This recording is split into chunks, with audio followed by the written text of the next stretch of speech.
প্রথমে দরকার হবে টিম। টিমের মধ্যে থাকা লাগবে media buyer, graphics designer, content strategist, animator, content writer, copywriter, web developer, UI UX designer, account manager, marketing manager ইত্যাদি। অনেক বড় টিমের কথা বলে ফেললাম, তাই না? ভয় পাওয়ার কিচ্ছু নাই। শুরুতে আপনাকে এত বড় টিম নিয়ে মার্কেটে ঝাঁপ দেওয়া লাগবে না। একটা ডিজিটাল মার্কেটিং এজেন্সি তৈরি করতে শুরুতেই আপনার দরকার একটা ফেসবুক পেজ, ৩-৪ জনের একটা দক্ষ টিম আর প্রবল ইচ্ছাশক্তি। বিশ্বাস করেন, শুরুতেই আপনার কোনো টাকা পয়সার দরকার নাই, কিন্তু যখন আপনি গ্রো করবেন তখন একটা ট্রেড লাইসেন্স মাস্ট করিয়ে নেবেন। আর গ্রো করলে বিন ব্যাংক অ্যাকাউন্ট ইত্যাদি দরকার হতে পারে। আমার মতে বাংলাদেশে ভালো ডিজিটাল মার্কেটিং এজেন্সির যথেষ্ট পরিমাণ অভাব রয়েছে। আপনি চারপাশে ব্যাঙের ছাতার মতন যেই কয়টা এজেন্সি পাবেন, ম্যাক্সিমামই হচ্ছে বুস্টিং নির্ভর সার্ভিস দিয়ে থাকে।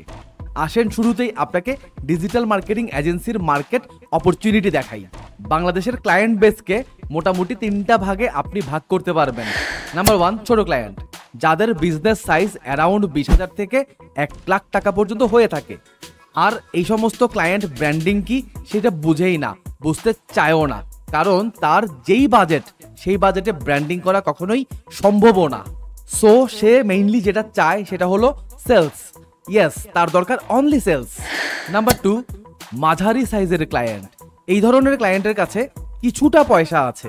তাদের হয়তো ঢাকা শহরের কোনো এক জায়গায় একটা সেলস সেন্টার আছে, বা অফিস আছে, বা সুন্দর সাজানো গোছানো একটা ই-কমার্স সাইট অথবা একটা পোর্টফোলিও সাইট আছে। এরা অবশ্যই সেল চায়, তবে তার সাথে কিছুটা ব্র্যান্ডিংও চায়, ভালো ভালো কন্টেন্ট চায়, বিভিন্ন ইভেন্টে জয়েন করতে চায়, টুকটাক স্পন্সর করতে চায়, গিভওয়েতে কিছুটা খরচ করতে চায়, প্লাস সাথে অবশ্যই সেলসও চায়।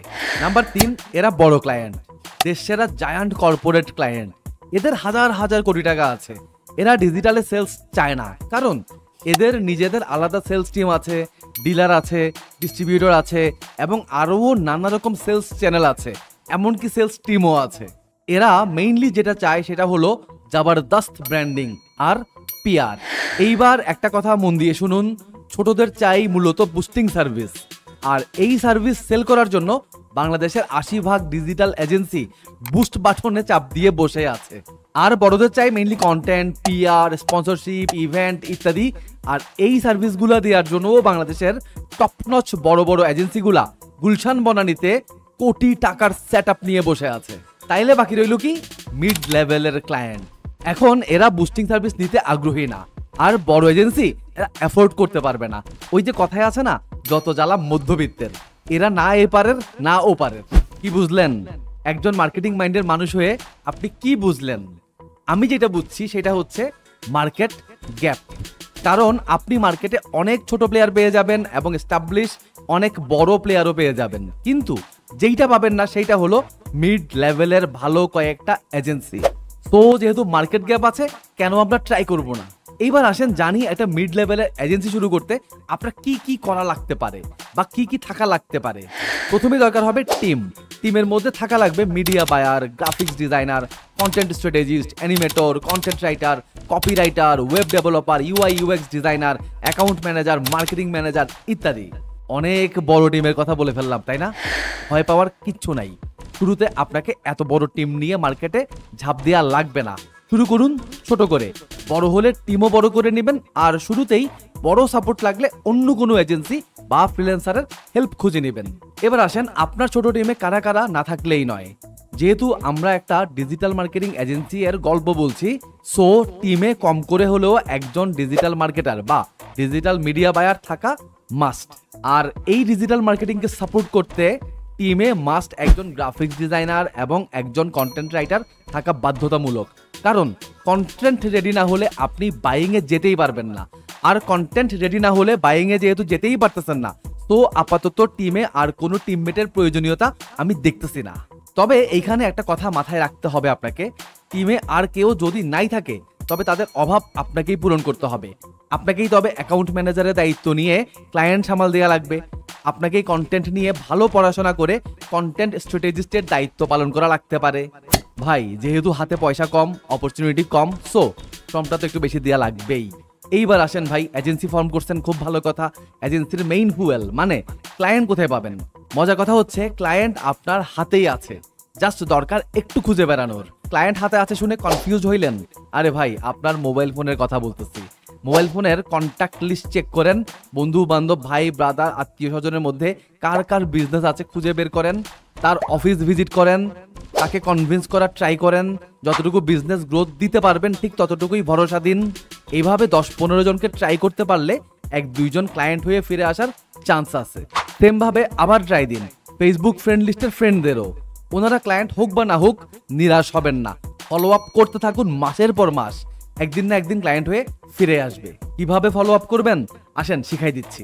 এই স্টেজে এসে আপনি শুরু করবেন কন্টেন্ট মার্কেটিং আর social proof sharing. Content marketing করার জন্য বেছে নিন আপনার বিজনেস পেজ, আপনার বিজনেস গ্রুপ এবং আপনার নিজের প্রোফাইল। ভালো ভালো কন্টেন্ট লিখুন, কিভাবে ব্যবসাপাতি করা সম্ভব, কিভাবে অর্গানিক মার্কেটিং করা সম্ভব, পেইড মার্কেটিংয়ে গেলে কোন কোন মিডিয়াতে কিভাবে যাওয়া যেতে পারে, কেন লিড কালেক্ট করা উচিত এবং সেই সব লিড ব্যবহার করে কিভাবে তাদের ক্লায়েন্টে কনভার্ট করা যেতে পারে, ইত্যাদি ইত্যাদি এবং ইত্যাদি। ব্যাস, এই কন্টেন্টগুলো নিজের পেজে এবং গ্রুপে পোস্ট করার পাশাপাশি আপনার প্রোফাইলেও শেয়ার করুন। শেয়ার করলে কি হবে জানেন?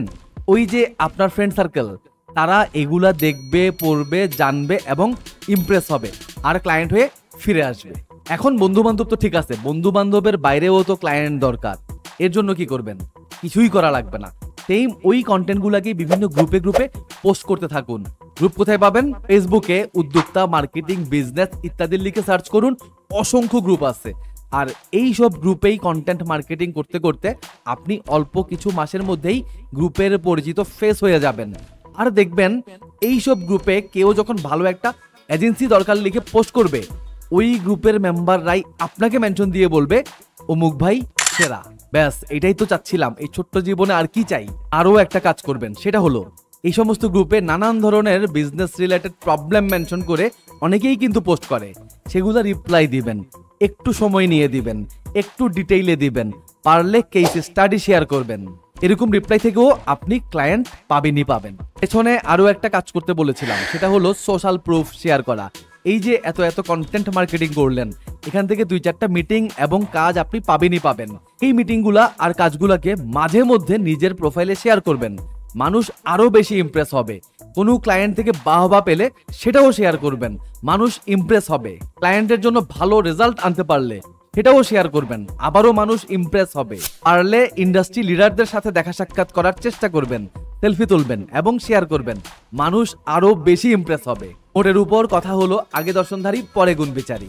তো আপনার এজেন্সি আপনার পার্সোনাল ব্র্যান্ডিং এর উপর অনেকটাই নির্ভরশীল।